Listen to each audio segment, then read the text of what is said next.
Keterampilan berkomunikasi berarti kemampuan mendengar dan menangkap suara secara aktif. Keterampilan ini juga dapat disebut dengan mendengar dengan intensitas empati. Setiap orang perlu memiliki keterampilan berkomunikasi dengan tujuan untuk menyelesaikan masalah dengan baik. Alur mendengar aktif adalah hearing sebagai langkah awal. Hambatan yang biasanya terjadi dalam mendengar aktif ada dua macam, yaitu hambatan mental, contohnya tidak fokus ketika dalam pembicaraan, dan hambatan fisik, contohnya kebisingan. Poor listening adalah kondisi di mana kemampuan mendengar kurang baik. Nah, dan ini harus dihindari salah satunya dengan melatih diri agar dapat berkomunikasi, mendengar.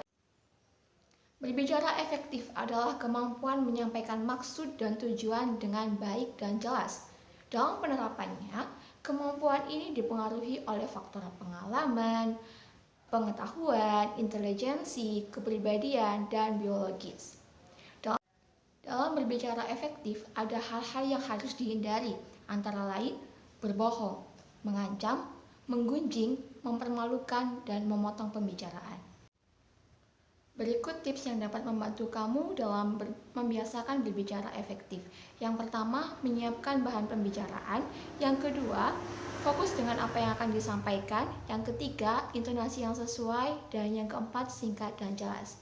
Adapun dalam kemampuan mendengar dan berbicara dengan baik juga dibarengi dengan pola pikir yang prestatif. Pola pikir prestatif adalah pola pikir yang mempertimbangkan sesuatu yang akan terjadi. Diawali dengan adanya prinsip AKU dan SRK dalam diri sendiri. A berarti ambisi, K berarti kenyataan, U berarti usaha. Sedangkan S berarti sasaran, R berarti resiko, dan K berarti konsekuensi. Tips merancang kesuksesan, yang pertama adalah dengan menuliskan cita-cita dan impian kamu. Yang kedua, segera laksanakan, jangan menunda-menunda. Dan yang ketiga, berkomitmen. Keempat, berdoa, kemudian evaluasi. Pengembangan diri perlu dilakukan untuk mengetahui potensi yang ada pada diri kita sehingga kita dapat menyusun strategi atau rencana aktivitas untuk mengembangkannya. Pengenalan diri adalah kemampuan seseorang melihat kekurangan dan kelebihan yang ada pada diri mereka. Salah satu cara mengenali karakter diri kita adalah dengan cara mengikuti tes kepribadian. Yang pertama, koleris atau kemauan yang keras untuk mendapatkan sesuatu. Proses pengembangan dan perwujudan diri dapat dilakukan dengan cara menentukan visi dan misi.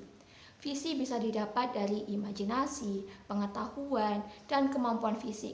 Sedangkan misi dirancang sesuai norma dengan jelas dan fleksibel. Contoh visi adalah menjadi pribadi yang mampu menerapkan pengetahuan dan keterampilan yang dimiliki. Dan bisa direalisasikan dengan misi, yakni definisi pribadi dan organisasi. Pribadi adalah perseorangan yang memiliki kehendak untuk melibatkan dirinya di dalam organisasi atau tidak.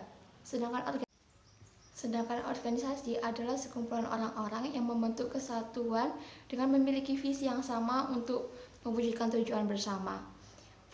Fungsi organisasi adalah untuk meningkatkan skill dan wawasan para anggotanya. Komponen-komponen yang ada dalam organisasi, yang pertama adalah visi dan misi, kemudian yang kedua adalah struktur kepengurusan, yang ketiga adalah job deskripsi, dan